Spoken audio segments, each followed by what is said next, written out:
Big variety today. Looking good. I got surprised. I was in the store, and usually they're always keeping current stuff. Stays get sold out. Very rarely do you see old stuff pop up. I think they found something under the shelf or something. I saw two 2015 Autoworld cars, and ones that I wanted. I wanted a 70 Challenger, and I wanted the blue Trans Am. So I got both Firebirds. So I like that. Found that they were hanging up there. Must have just probably were doing some cleaning in the toy department because they were just hanging there by themselves with the current stuff, and it was great. So we'll take a look at those, and then I brought the '73 Challenger down off the shelf. I got that out of the set. I bought the whole 6 cars on that with that version. So it's where I got my blue Cadillac too. From that set. Good price. It was online. You get the full set of 6. I think it was the A version, if I'm not mistaken, because they do an A and a B. And so I got that green Challenger. Just took it out of the package recently, and we'll take a look at that. It's nice to look at the 70 and the 73 and see the similarities and the differences from what Autoworld had to do, because they'll take the tooling and they'll keep updating it. It's really interesting. I don't know if they keep the old stuff too, so they can redo a 1970 again after they've done the 72, 73 cars. Hopefully they'll do a 73 Charger. That would be cool, or a 72 Charger. That'd be really interesting. Good body style, something that hasn't been done. Maybe we'll get it. And then I got an M2 truck. That's a 4-wheel drive Apache. I think that's a 58, 59 truck. And then I got a 69 Ford 250 Highboy. Basically, I base swapped it with the two-tone truck. I made it look a lot better. I painted the grill. They usually just flat black the whole grill, and the headlights have the white. But I fixed that. So we'll take a look at that. And then Matchbox. Always good stuff coming out. Try to get the ones that are closer to 1/64 scale, except for that Blazer is going to be a mess. I just like them in their box. So we'll take a look at that and see how nuts that looks. And again, that's like an updated casting from when it came out in the 80s. And then I got a Fiat. Fiat's probably really too big, but I like the green. They had the orange one hanging around, didn't like it. So we'll take a look at that. I don't even know what it looks like, so we'll get surprised. And I really was looking for this 35-4 pickup that they did, this custom. Never could find it in the blister card, but I was at another store today and found the little boxed ones. Found 3 of them, so that was really neat. So yeah, we got some good ones. We'll take a look. Let's start with the cars that are loose, and we'll just put these on the side here, so we have a little bit of a background. I'll take this out of the way. We'll start with the cars. I really think these Challengers, I must say, when you get to this scale, a lot of people talked about these cars too that Autoworld does. Again, a car has a fairly complicated shape to it. It is a small car. The early Challengers, first generation, were small. They were more of a pony car. The one today, I mean, that thing's enormous. So it's the size of a Charger because it's on the same platform, which incidentally came from Mercedes. A lot of components on the Charger, Challenger, Magnum family was from the Mercedes midsize. So, steering, suspension. That's why it rides so well. If you've ever been in one of those cars, they're very smooth cars. The steering is very nice. A lot of that's been from Mercedes. So, a little fun fact. But when we get back to the Challenger, again, this was smaller cars. It's pretty much a unique platform within Chrysler. Of course, it did the Plymouth Barracuda too on this platform as well. So when we look at the front end of the cars, the biggest difference when you go through the generations and the early cars, you'll see that the grills are totally different. And when they were designing these cars, try to update them for the last 2 years that they're in production on this body, They really did a funny grill, I must say. And again, the taillights too. They could have just kept doing this one. Really. But they had to change it. Most of the car was the same. A lot of it would transfer, but definitely the front and rear. You can see this car is like an SE. It's like a higher option car. It's not an RT or a TA like the one behind us. TA was a really, really good screamer. It's like a Camaro Z28 back then that had a 302. These are all the cars that had that liter displacement class in Trans Am racing. So the TA was a 340 car, so it was a small block Chrysler. Really good motor, had good horsepower. Lightened up the front end considerably on that car. 440 and a Hemi on those cars really upset the handling pretty much. So it was better to really have that car as a small block car, 383 maybe, and they ran out real well. They were light enough. So this is again another big thing when you look at these cars. Let's get it in the light. You see the rear end, and they did the rear deck really well. So this is the Challenger version. The Cuda went to a circular tail light for the last couple of years. There you go. So you get the filler panel, you got Dodge in there, and then when you look at the 70 car, of course you got those bar tail lights that everybody loves. So again, they're trying to make the car look updated, but you can see it's still very similar. And I compare these two. If you look at the two bodies from the top, you could see that you can almost like change the hoods and bases if you wanted to. I mean, look at this. I'll take my other hand over here. You can see. So that's why I put the paper down on the table so the paint stays nice, if you're ever wondering. But anyway, yeah, you can put these cars on the side here and you can kind of compare them. Very close. The way they simulate the vinyl tops on these cars on Autoworld, they just painted flat colors. So this is a flat white. So you gotta be careful not to nick it because it scratches easily. They did the green interior, which is a dark green back then. It was pretty much like that. Supposedly they're supposed to be factory colors. This car has an issue. Tires not being... White walls aren't exactly centered. But, you know. Way to correct that is you can wipe that off or turn them around to the black side here. And there's gel ink pens that can do a white stripe. You just have to use a circle template. So you can do it if you want to take the time. Of course, if you're getting a lot of these cars and they're sitting on the shelf, doesn't really worth the time unless you really like the car and you want to gussy it up. But this one's kind of like a base or a mid-option car. It's got a small block in it. There it is. So everything's painted underneath, under the hood. I mean, they paint the whole car. They don't let it do any overspray nonsense. If this was a cheaper car, it would just be kind of bare metal in there with overspray. The whole car is painted. There's not really any point on the body where it's just you know. So they turn the car around, or they have someone painting it or a robot painting it all over the place. It's a very thick paint. This paint's flat, it's not metallic, so you know, you gotta build up the layers a little bit, or else you'd get this and it wouldn't have been painted. So when I'm looking at it with the naked eye, that peak on that hood that's got paint on it, it's not run off.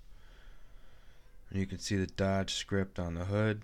The one thing I think they missed was not applying silver or a trim around this. You can see where my finger's following.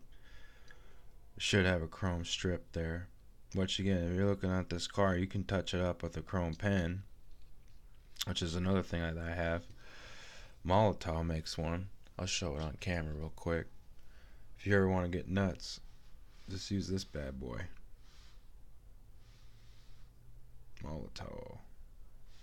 This is the 1mm, which is the easiest to use. You only have to do a touch. It just flows right out. Make sure you store it upright so the tip doesn't get flooded. But other than that, yeah, it'll last a while. It's worth the price. But I'm not going to touch up every car. Some of these cars, might get traded, or, if I get tired of it. But most of the ones, though, as a rule, if I'm taking them out, they're going to probably stay with me for a while. So, yeah, they did that car really good. It's got a great detail, even though everything's painted, like other people mentioned. If you do the painting right, you don't need the lenses. I'd rather have a really solid casting. And it's got that small diameter wheel that they used back then done really well. So there's the Challenger, and then here's the other one. It's got their little 340 small block in there. It's got the Ram Air hood. So you got your big old hood there. 340 scoop. And then they've got the correct graphics for a TA. This is a 340 6-pack. So, kind of a rare car, really, in real life. 6-pack, so you had 3 2-barrel carburetors, and you had to get that all synced up and run on the center, I believe, and then when you open it up, ran up the other 2, so you give yourself a real boost. This is the old school VTEC. And they molded the TA exhaust. Probably as one of the reasons this maybe package went away was this was probably not compliant anymore. But back then, look at that, open chamber with the side exit. Awesome. It's great. Looks really good. It's got the stripe done. There's really no mistakes on that. Let me see if I can get a little bit better focus here. TA. Good detail on the bottom too. So there's the Challengers. Then go over there, and then just go over the Bird real quick. I just wanted to say, they did not paint this one wheel. It's almost like a wheel error. Rest of the snowflake is done on all the other ones, as you can see. Rolls good.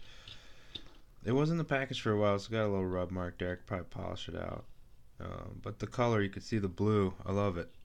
It's really good. And the Bird, look at that. That's awesome. And just for reference, the other one that I love so much with the white interior, Red Bird. Look at those. That's awesome. I think they're the same year. On the chassis, they're both 75s. Yeah. So, but they did not do the trim on the blue one, like the red one. And the red one, I think, is a later release, so maybe they updated their tempo strategy. But, they're both painted pretty similar. Hood Bird's really good. They got Trans Am here, in there. Got the 400 on this one. So they're different motors, maybe. Maybe that's why. It's a 400 and that's a 455. Yeah. So you had a 455 and a 400 car, so that's interesting. Maybe that's why. So that's pretty cool. And then the back there, you can see. There's one other difference I remember seeing. Oh yeah, Pontiac. So this one has Trans Am on the top of the grill there, and this one doesn't. So, a little bit of a difference. I was just glad to get it. Didn't have to pay some dummy markup price on it. Found it for the old Walmart price, which is the one we all want to pay. So, there you go. So, I found that one. Very happy about that. That old girl. And then stuff that's really close to my heart, 4x4's from the early days. I just this is trucks in their purest form, and they should just make these trucks still, but they don't. So here they are. I updated that grill on that Ford because what I did was I swapped it. I got rid of that silly base, the two-wheel drive base that M2 does. This looks ridiculous. So, but they're four-wheel drive now. I'll give them credit for that. And metal on metal. And these cars really are meant to be played with and taken apart because they're just made with screws, and they're just a lot of fun. So if you're a modeler and you want to take a break and get into this hobby, you know, you could buy probably 20 of these cars for the same price you buy one kit. So think about that. A lot of times, like me, if you get all the kits, you're never going to have enough time to do all of them.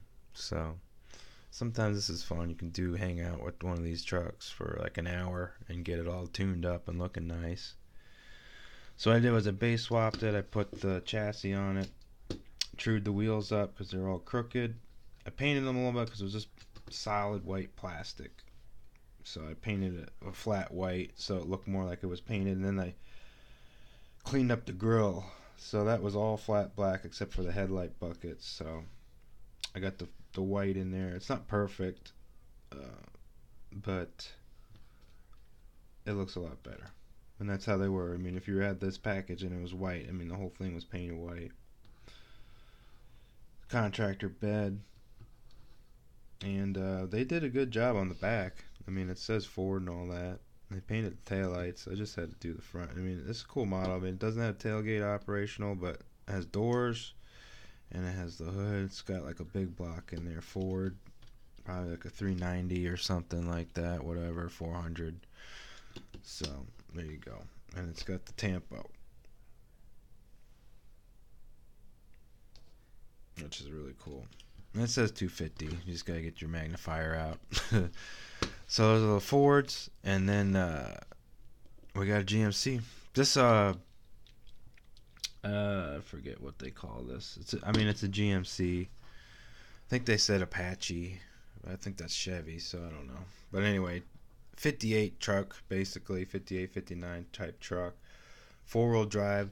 I can't remember if General Motors had their own four-wheel drive. I think they always did the outfit aftermarket, which is like kind of like a partner with them. So if you order one, they put the retrofit kit on at the factory or at their assembly plant, and the assembly plant would probably ship it to you. But the biggest name, Napco, they would do these four-wheel drive for all the trucks, all sorts of stuff. So this represents one of those type of vehicles. Really nice scale, probably pretty rare with the fleet bed. Step side was still very common back then for commercial vehicles. So this is pretty cool. What a cool truck. Only did it one time in this color. They've had a couple colors with this, but this one is the one I think is the one to have. Be cool if they did a carryall or like a Suburban with this frame. The interesting thing about it is it's probably a 3/4 1-ton truck, and it's got the hubs on both wheels, which is interesting. So there's your molded detail too, if you never really got to look at this. So this is a lot better done than this, because the Ford is kind of just blocks for the axles, where they try to get more of a shape of the axle on the Chevy, the GMC. Same tires, so not the same wheels, but same tires. So it has that big diameter. That's really good looking on these. So they really hit it out of the park, I'd say. You know, they're hit and miss. Just like a lot of these companies, they'll do something really well, and then sometimes they'll fall short on some other stuff. I mean, Autoworld's pretty consistent, but Greenlight M2, they have some issues. So there's the four-wheel drive trucks. Love them. They look good. They're great in the diorama when you're setting it up or taking pictures. So there we go. Alright, so we got my trucks, which are my favorites. I think that looks a lot better. And we'll take a quick rundown of the Matchbox. So we got the Blazer, we got this Fiat, and we got the Ford. Look at that Ford. Interesting thing. So, couldn't find them. They've been out for a while. I've even found the newest case when I was on a trip of some new stuff. I found that. I'm going to do a video on those later, you know. And these are just kind of some fillers for small cars while we're waiting for the big stuff. I'm waiting for the next green light to drop. We're going to have a 118 coming soon. of some of my Plymouth. So they do a 77 Fury now, so we're going to take a look at that as soon as it comes out. But I really want to look at this. I think the scale is pretty good. I mean, if this is 1/64th truck, I mean, that looks pretty damn good. Take the camera up. I mean, the cab size, look at that. It's probably also identical. And of course, those are smaller back then anyway. So, what a cool casting. No wonder these are getting hoarded. So, flat green. It's got the mud on it or rust, fake rust. Let's see if it gets it. Hold on. There we go. Matchbox construction, licensed and bonded. It's got the 2 different style wheels. It probably would have been better if they just did 2 of those. So I might have to rim swap some of this stuff. That's fine. I got lots of wheels for this bad boy. Plastic base. Toolbox. Sits right, rolls good. Cool thing. That's awesome. What a good looking truck. So that will go well with the new stuff. I'll probably be able to detail that a little bit, have fun with it. Hopefully I can find some more. And we got the Fiat, which is kind of a silly car in real life. I mean, tell you, they don't drive good at all, but that's alright. This is a really dark green, and it's got the huge wheels on it. So really dark window. I don't even know if it has interior, but that's a Fiat. So probably wouldn't have got that if I saw it, but it does have front and rear tampo, so you got the headlight detail. Interesting. Yeah, I really can't see an interior on this. I don't know, it could be to scale. I mean, this thing is sort of big. It's their truck. It's not their car. So, funny little thing. And then this Blazer. So, again, this has a lot of childhood memories of this Blazer. I used to have the white and red one in the 80s. So this Blazer, they put it in a thicker plastic, not that. So this is, they try to take care of this one. It doesn't come with the antenna anymore. I used to have an antenna. So pearl paint. I don't know any police outfits using pearl white, but pearl. Look at that bad boy. No, there's a Ford. I mean, maybe. Could be 1/64th. This one too. I don't know. Who knows? Who knows, right? That probably could get detailed. I bet I could do something with this. It's got a really kind of loose Chevrolet grill. It's like based on Chevrolet, but not quite. I mean, I could get it looking a little bit better. Wheels and tires probably better for a crawler. Thing about this is, well, everybody knows. I mean, it's really not. It's not quite Chevy. I don't even know why they needed a copyright for this thing. They're probably just to call it a Blazer, but I don't know. It's kind of fun. It'll look good with the police cars because I have kind of like a Matchbox police car collection. So it'll probably look better in there than it would in this area here when I look at my cars. So I got some more stuff we'll take a look at, but you know, for this video I just wanted to take a look at a couple. Kind of ran long, but I have a lot to say about some of these castings because they're some of my favorites. So, you know, besides what's behind there. So hope you enjoyed it, and yeah, till next time.